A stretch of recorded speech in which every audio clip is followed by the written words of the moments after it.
In the late 1700s, a famous French philosopher named Denis Diderot lived most of his life in poverty.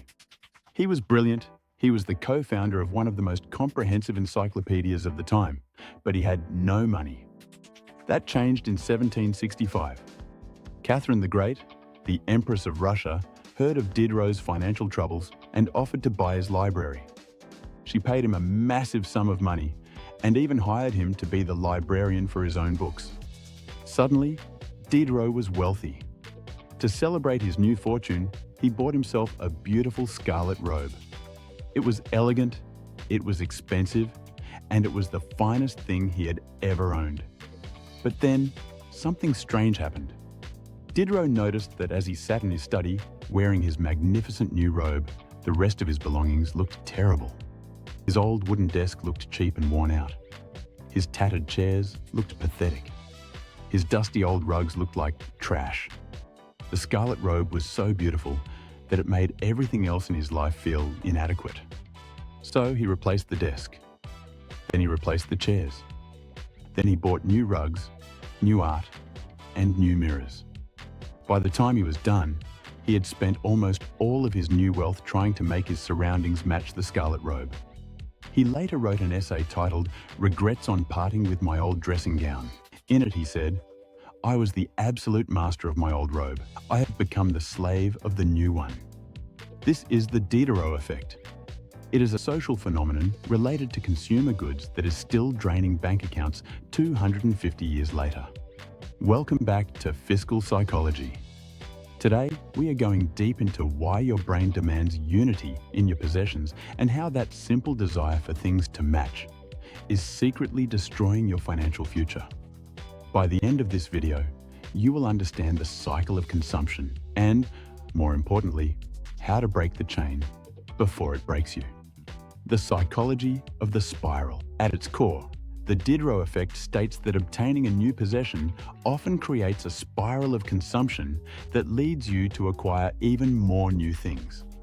As a result, we end up buying things that our previous selves never needed to feel happy or fulfilled.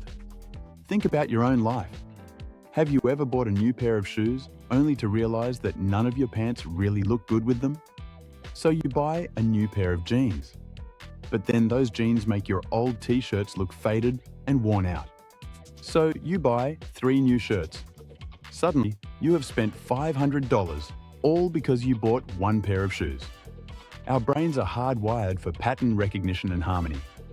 We want our stuff to tell a consistent story about who we are. When we introduce a scarlet robe into our lives, whether it is a new iPhone, a new car, or even a new piece of furniture, it breaks the story. It creates a dissonance in our environment. To fix that dissonance, we don't return the new item. Instead, we upgrade everything else to match the new standard. This is the spiral of consumption. It is an endless loop because as soon as you finish upgrading your life to match the last thing you bought, a newer, shinier version of something else comes along and restarts the entire process. The market depends on this. Product designers don't just want you to buy a phone, they want you to buy the ecosystem. They know that once you have the phone, you will feel the need for the matching watch, the matching headphones, and the matching case. Each new purchase is a seed that grows into a whole garden of new expenses. The evolution of identity through objects. Why does our brain care so much if our rug matches our desk? To understand this, we have to look at how humans use objects to signal status. For thousands of years, what you owned was a direct reflection of your power and your place in the tribe. In the modern world, we don't have tribes in the same way, but we have lifestyle clusters. Sociologists have found that people tend to buy goods that are mutually consistent. If you see someone driving a certain brand of electric car, you can often guess what kind of coffee they drink, what kind of shoes they wear, and where they go on vacation. We use our possessions to communicate our identity to the world. The danger is that we often let the objects define the identity rather than the other way around. When Diderot got his robe, he felt like he was now a man of high status. His old desk no longer fit the status of the robe. By upgrading the desk, he wasn't just buying furniture, he was trying to solidify his new identity. This is why lifestyle inflation is so hard to fight. It isn't just about greed, it is about the fear of appearing inconsistent. We would rather be broke and consistent than wealthy and mismatched. This is a psychological trap that keeps the middle class running on a treadmill that never ends. We work harder to buy more things to match the things we already bought, leaving us with no margin for error and no actual wealth. The sunk cost of aesthetics. The Diderot effect is closely tied to the concept of sunk costs that we discussed in our last video. Once you have invested money into a new look or a new lifestyle, the brain views going back as a loss. If you buy a high-end luxury car, you suddenly feel like you can't be seen at a budget hotel or a cheap restaurant. The cost of the car isn't just the monthly payment.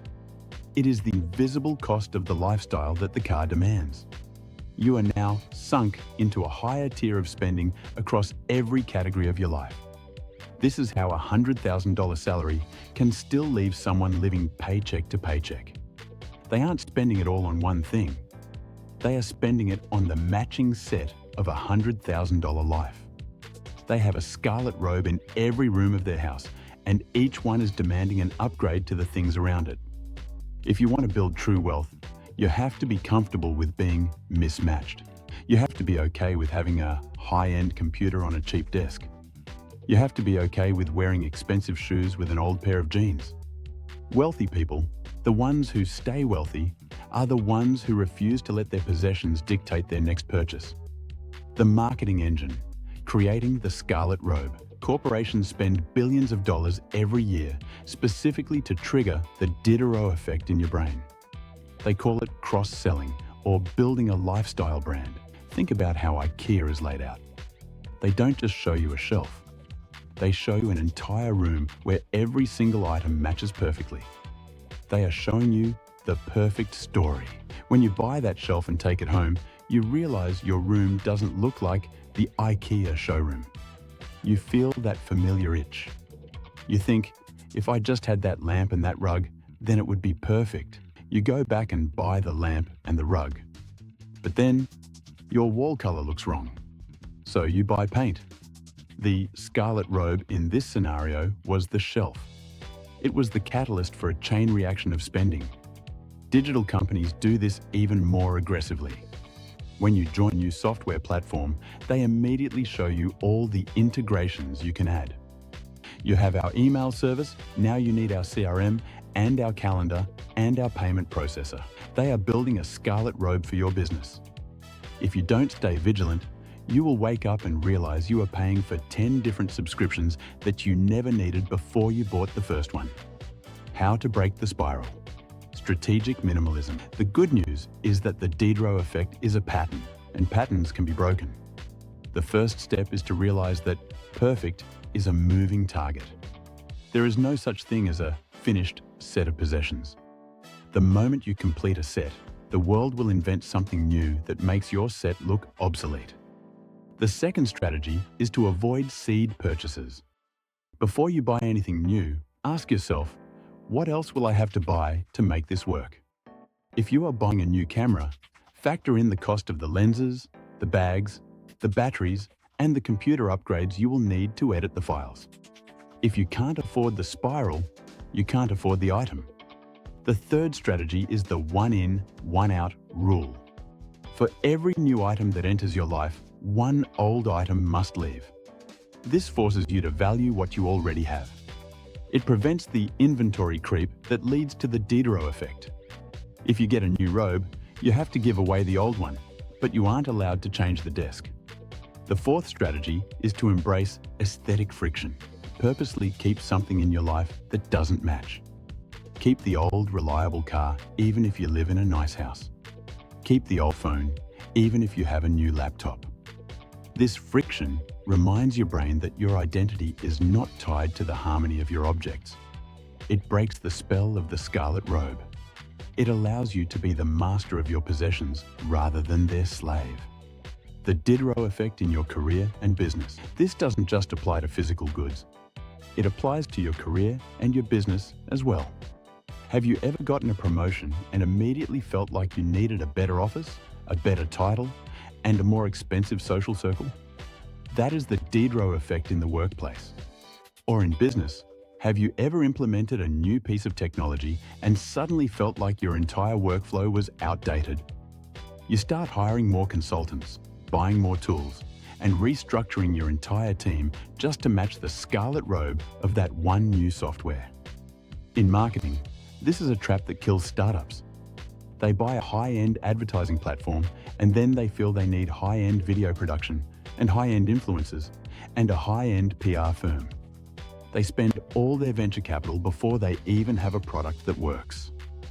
They are trying to build the matching set of a billion-dollar company before they have done the dirty work of a $10 company. If you want to succeed in business, you have to be willing to be messy. You have to be willing to use duct tape solutions that don't match your brand's ultimate vision. Save the scarlet robe for when you have already won the game. Conclusion: master the robe. Denis Diderot was a genius, but he fell for one of the oldest psychological traps in the book. He let a piece of silk tell him who he was. He let an object become his master. But you don't have to follow in his footsteps. You can enjoy the new things in your life without letting them trigger a total overhaul of your existence.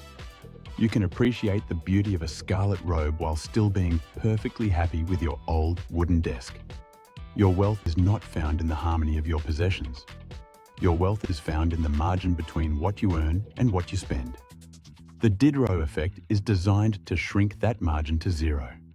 It wants you to be consistent and broke. Choose to be mismatched and rich instead. The next time you are tempted to buy something that will complete the set, remember Diderot. Remember his regrets. And remember that the only person who cares if your life matches is the person trying to sell you the next piece of the puzzle. If you found this exploration of fiscal psychology helpful, make sure to like and subscribe. We are going to keep diving into the hidden mental traps that are keeping you from the financial life you deserve. What is one scarlet robe you have bought recently that triggered a spiral of spending? Let's talk about it in the comments. Identify the trigger, break the chain, and take back control of your bank account. Thanks for watching.